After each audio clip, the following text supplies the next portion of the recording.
A obra Fundação, do Isaac Asimov, é considerado um dos principais livros de ficção científica de todos os tempos. Em 1966, ele ganhou exatamente esse prêmio, o Prêmio Hugo como melhor história de ficção de todos os tempos. Para você entender a importância disso, ele estava concorrendo com O Senhor dos Anéis, de J.R.R. Tolkien, Duna, de Frank Herbert e várias outras obras lendárias. Fundação não é um único livro, nem é uma única história. De fato, começou de forma bastante despretensiosa, como um conjunto de histórias vagamente acopladas numa revista chamada Astounding Science Fiction. O primeiro conto da série foi publicado em 1942 e fez um enorme sucesso, a ponto que Asimov, com seus editores, resolveram juntar os diversos contos, colocar uma explicação mais geral e assim lançaram o material na forma do primeiro livro, Fundação.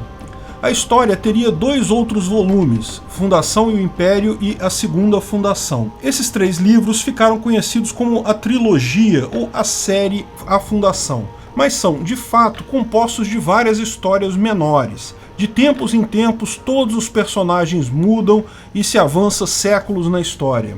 Bem mais adiante, Asimov escreveria ainda outros 2 livros, Limites da Fundação e A Fundação e a Terra, que seriam o 4º e 5º livros da série. E ainda tem 2 livros de prequelas, ou seja, que narram acontecimentos antes da trilogia original.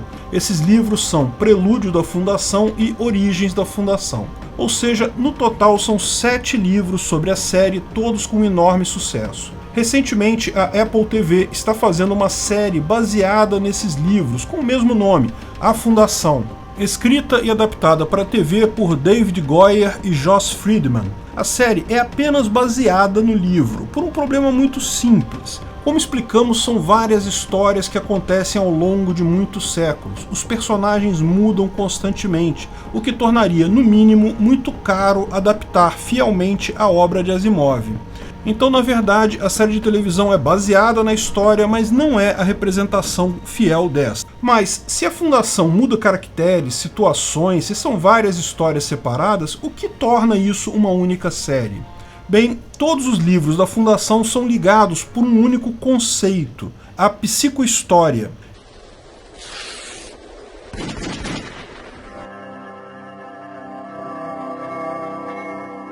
A psicohistória fere a liberdade?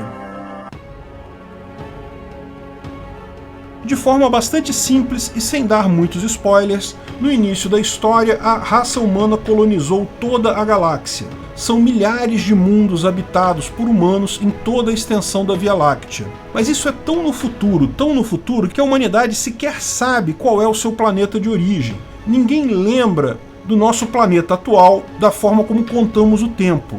A Terra, nessa visão do Isaac Asimov, se perdeu. Ninguém sabe qual é o planeta de origem dos seres humanos. Mas o fato é que existem muitos trilhões de humanos em toda a galáxia e eles vivem em paz sob o grande império galáctico que foi estabelecido por Cleon I, com sede no planeta Trantor, e que já dura muitos milênios. Nesse universo fictício só existem humanos. Embora tenhamos colonizado vários planetas, não encontramos nenhuma outra forma de vida inteligente ou sequer sentiente em toda a galáxia. O Império vai relativamente bem, de forma pacífica e próspera, mas então um matemático, Harry Seldon, que é a personagem central da história, cria uma teoria matemática capaz de prever o futuro histórico da humanidade, a chamada psicohistória. Na visão dele, embora seja impossível calcular o que um indivíduo em si vai fazer ou o que irá acontecer com um indivíduo específico, é possível prever de forma bastante clara e precisa o que acontecerá com grandes grupos de pessoas. Ele usa como analogia a lei sobre gases ideais. Quem lembra das aulas de química no ensino médio, lembra daquela fórmula dos gases, PV igual a nRT. Ou seja, um gás ele é composto de trilhões de átomos, cada átomo andando em uma direção e uma velocidade únicas. É impossível prever a trajetória de um único átomo dentro de um gás. Mas, ao mesmo tempo, é perfeitamente possível saber que, se a temperatura aumenta, a pressão aumenta, usando aquela fórmula. A ideia do Asimov, descrita como psicohistória, é que, existindo um número suficientemente grande de seres humanos, embora continue sendo impossível descrever exatamente o que um ser humano fará em seguida, é relativamente simples calcular o que vai acontecer com todos eles ao mesmo tempo. E a previsão dele não é boa. Ele prevê que o Império Galáctico irá ruir nos próximos 500 anos. Lógico, o Imperador e muitas outras pessoas acham isso um absurdo. O Império já existe há milênios. Existem alguns problemas, lógico, mas nada que indique uma queda. Mas pela teoria do Seldon, a queda é inevitável e seguirá um período de 30 mil anos de caos e anarquia na galáxia. Só então, após muitas gerações de humanos vivendo sobre a barbárie, sob a Idade das Trevas, será formado o Segundo Império Galáctico, que trará novamente paz à galáxia. Além disso, a teoria do Seldon permite que ele tenha algum controle sobre o futuro da história. Na visão dele, alguns elementos chaves, alguns acontecimentos especiais, algumas crises pontuais podem direcionar o futuro de toda a humanidade, de toda a galáxia. Ele até tenta reverter a queda do Império, mas como ele explica para o Imperador logo no início do livro, é tarde demais para isso.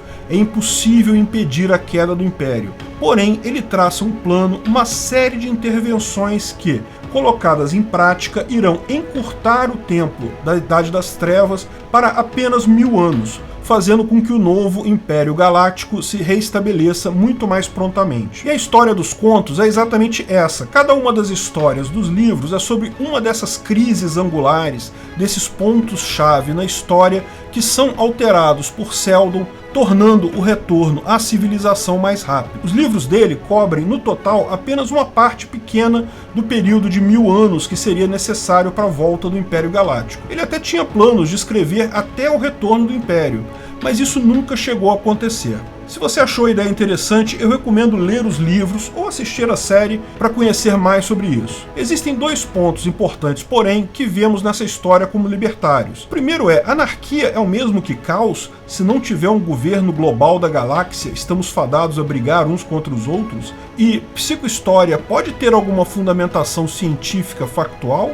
No primeiro ponto, a anarquia galáctica, ou fim do Império Central, faria toda a sociedade descambar para o caos, todos brigarem um contra os outros. Certamente, Asimov se baseou na queda do Império Romano e na própria teoria do Thomas Hobbes do estado de natureza. Ele enxergava a chamada Idade das Trevas, que se seguiu à queda do Império Romano, como um período muito ruim para a humanidade. Ele mesmo falava isso em entrevistas. Mas nós libertários sabemos que anarquia não quer dizer necessariamente briga de todos contra todos. O período conhecido como Idade das Trevas, tampouco foi algo tão ruim assim. Teve de fato uma explosão de conhecimento e riqueza individual. A queda dos governos acabou enriquecendo os indivíduos. Apenas decorre que o registro histórico é perdido, porque os historiadores conseguem acompanhar muito mais facilmente grandes reinos e grandes impérios, ao invés de acompanhar cada pessoa individualmente. Embora os indivíduos estivessem melhor do que no Império Romano, ainda não era uma anarquia de mercado de verdade. Lógico, o mercado cresceu muito durante a Idade Média, mas ainda havia o sistema feudal, que é coercitivo.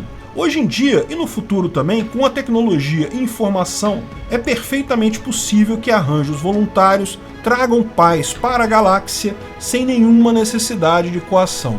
Aliás, o próprio Asimov reconhece isso ao longo de seus livros. A semente do novo império cresce não com violência e coação, mas com voluntarismo, conhecimento e principalmente trocas voluntárias. Os mercadores são os grandes agentes da formação do novo império. Talvez Harry Seldon tenha usado o termo Segundo Império apenas porque estava conversando com o Primeiro Império e queria convencê-lo a ajudá-lo. Na verdade, pelo descrito nos livros, parece muito mais provável emergir uma sociedade de leis privadas depois de algum tempo, com a paz sendo mantida pelo comércio e tratados voluntários entre as pessoas. Quanto à psicohistória ter alguma base na realidade, bem, existem muitas teorias por aí que podem muito bem indicar tal ligação. A teoria da quarta virada, como explicamos no vídeo o que é a teoria da quarta virada e por que a geração Z será crucial para nosso futuro, é, em parte, algo nesse sentido. Existem vários experimentos psicossociais que também dizem que é muito mais fácil prever a atuação de grandes grupos de pessoas do que prever a decisão de uma única pessoa. Não é de todo possível descartar a psicohistória como algo real. Até porque, como Hari Seldon deixa claro, para que mudanças pontuais que ele propõe na história sejam efetivas, as pessoas não podem saber sobre a psicohistória. Se for de conhecimento de todos, as pessoas já vão mudar seu comportamento de forma defensiva, tornando a psicohistória inefetiva em mudar qualquer coisa. Portanto, se alguém já descobriu a psicohistória, é bem simples conceber que tal pessoa não vai falar para os outros que têm esse conhecimento e poder. De qualquer forma, lembre-se, é um livro de ficção científica. Sempre interessante concebermos tais conceitos, mas não tente extrair muita coisa daí. Como falo na minha crítica lá no outro canal, até mesmo Asimov cometeu inconsistências ao aplicar seus próprios princípios. É ficção, boa ficção, mas ainda ficção.